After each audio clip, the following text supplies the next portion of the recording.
Halo good people, perkenalkan nama saya Putu Meliani, program studi S1 Akuntansi, jurusan Ekonomi dan Akuntansi, Fakultas Ekonomi, Universitas Pendidikan Ganesha. Bagi kalian yang belum paham dasar-dasar akuntansi, silahkan simak video ini baik-baik. Jadi, di sini saya akan menjelaskan tentang pedoman dasar akuntansi. Mengapa? Karena pedoman dasar akuntansi adalah dasar untuk kita belajar akuntansi. Dan dari sinilah kita mengetahui bagaimana cara pembuatan laporan keuangan. Nah, manfaat adanya pedoman dasar akuntansi itu apa sih? Dengan adanya pedoman dasar akuntansi, maka kita akan lebih terarah dalam menyusun laporan keuangan. Dan laporan yang kita buat tentu saja akan sangat bermanfaat bagi suatu perusahaan. Apa saja pedoman dasar akuntansi? Pedoman dasar akuntansi terdiri dari 5 poin. Poin pertama adalah pengertian akuntansi. Dengan memahami pengertian akuntansi, tentu kita sudah memiliki gambaran tentang apa sih itu akuntansi. Poin kedua adalah persamaan dasar akuntansi. Persamaan dasar akuntansi adalah dasar kita untuk menyusun laporan keuangan. Poin ketiga adalah siklus akuntansi. Setelah teman-teman memahami pengertian akuntansi dan persamaan dasar akuntansi, maka teman-teman harus memahami bagaimana siklus akuntansi dan bagaimana proses pencatatannya. Poin keempat adalah akun-akun dalam akuntansi. Dalam persamaan dasar akuntansi, terdapat beberapa komponen, dan komponen tersebut terdiri dari beberapa akun. Nah, untuk poin kelima adalah posisi akun pada akuntansi. Kenapa ini penting? Karena ini adalah dasar kita untuk membuat jurnal. Poin pertama adalah pengertian akuntansi. Akuntansi itu apa sih? Jika teman-teman mencari di internet, mungkin banyak muncul mengenai pengertian akuntansi. Namun, jika kita pelajari secara langsung, maka akuntansi adalah sebuah seni yang menganalisis, mengukur, mencatat, mengelompokkan, mengikhtisarkan, melaporkan, dan menginterpretasikan setiap transaksi yang berhubungan dengan keuangan untuk menyusun laporan keuangan dengan tujuan untuk mengetahui kondisi keuangan perusahaan. Jadi, tujuan akuntansi adalah untuk menyediakan informasi laporan keuangan secara wajar sesuai prinsip akuntansi berterima umum. Poin kedua adalah persamaan dasar akuntansi. Bagaimana persamaan dasar akuntansi? Persamaan dasar akuntansi adalah harta atau aset sama dengan kewajiban atau liability ditambah modal atau ekuitas. Rumus persamaan dasar akuntansi pada dasarnya menunjukkan bahwa harta sama dengan kewajiban dan modal, di mana kewajiban dan modal pada dasarnya adalah sumber pendanaan bagi perusahaan untuk membeli aset. Poin ketiga adalah siklus akuntansi. Agar teman-teman bisa membuat suatu laporan keuangan yang terarah, maka teman-teman harus mengetahui bagaimana siklus akuntansi. Siklus akuntansi dimulai dari yang pertama adalah bukti transaksi.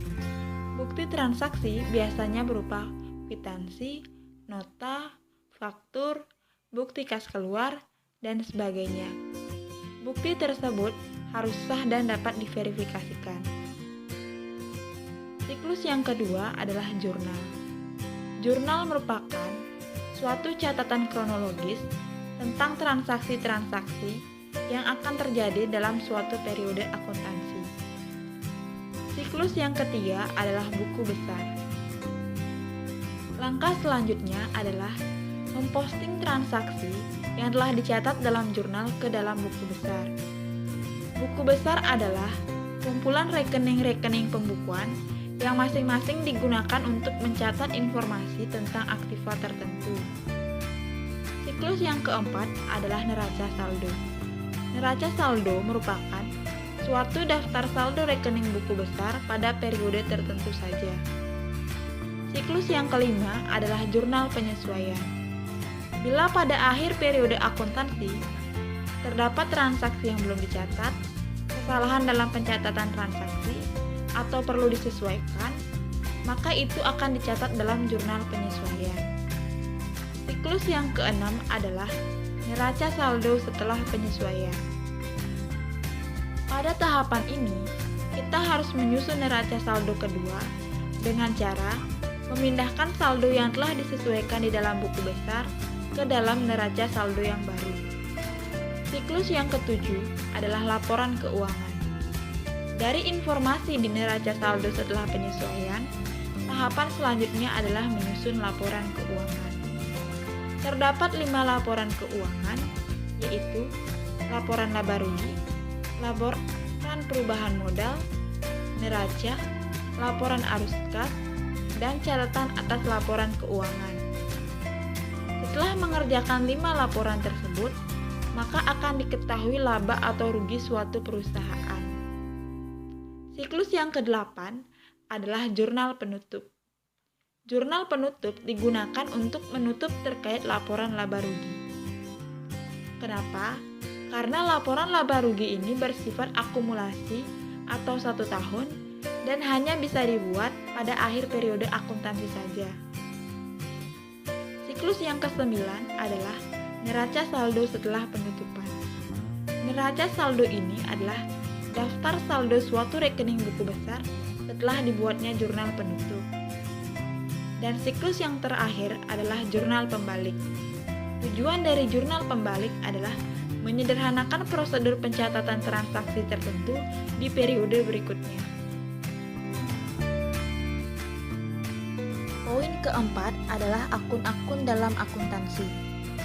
Dengan mengetahui posisi akun-akun dalam akuntansi, maka ini akan memudahkan kita untuk menyusun laporan keuangan.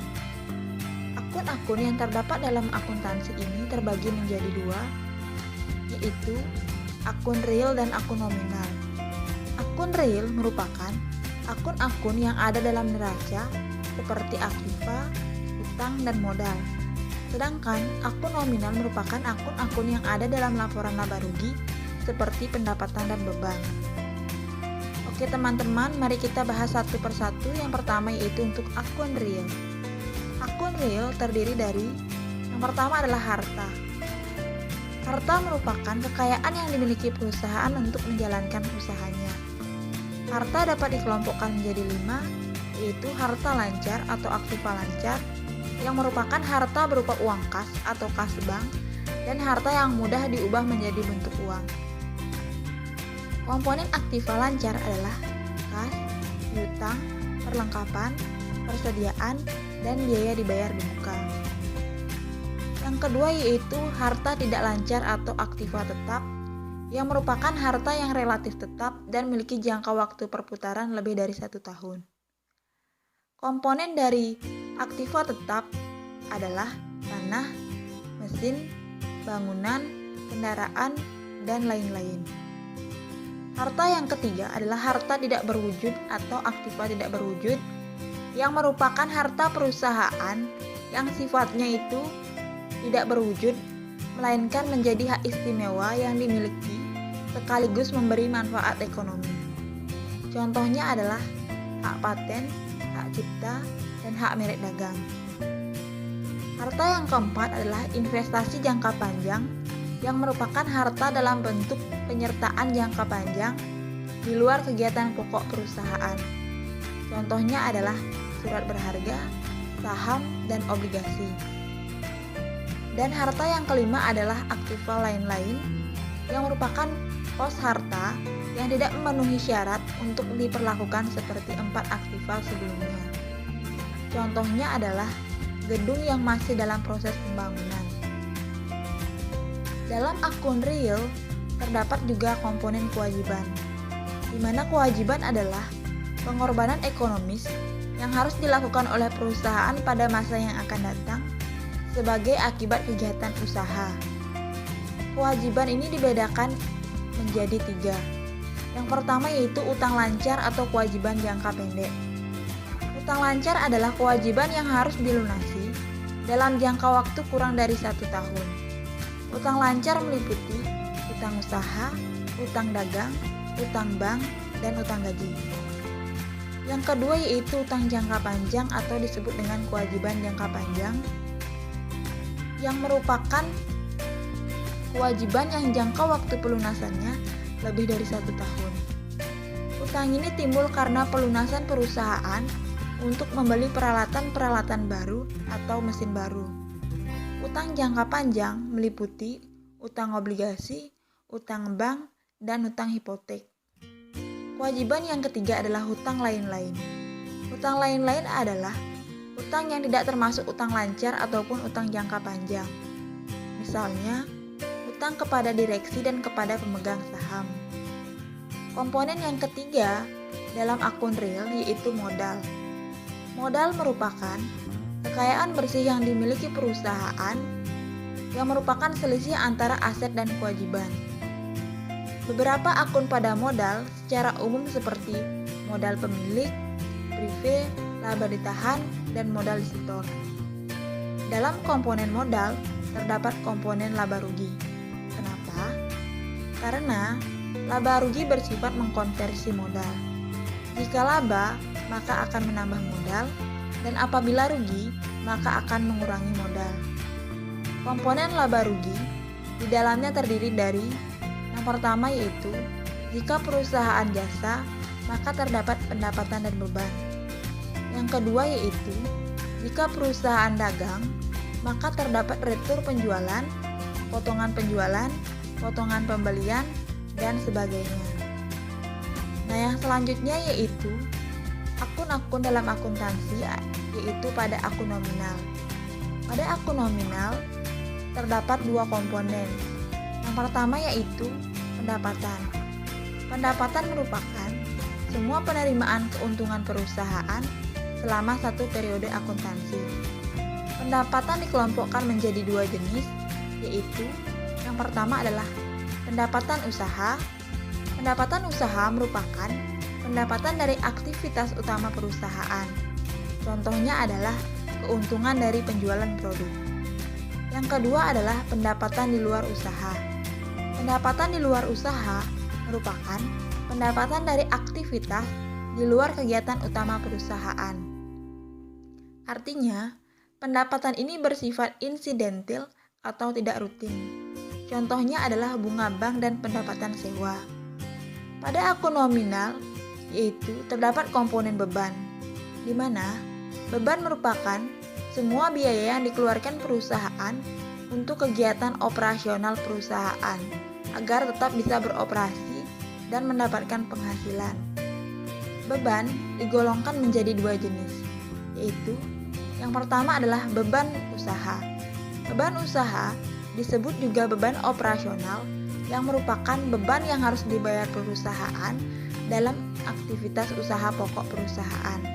Contohnya adalah beban gaji, beban listrik, beban air, dan beban pembayaran telepon. Beban yang kedua adalah beban di luar usaha. Beban di luar usaha disebut sebagai beban non-operasional.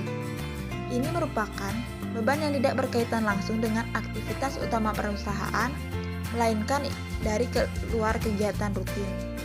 Contohnya adalah beban bunga dan beban administrasi bank. Poin yang kelima adalah posisi-posisi akun dalam akuntansi.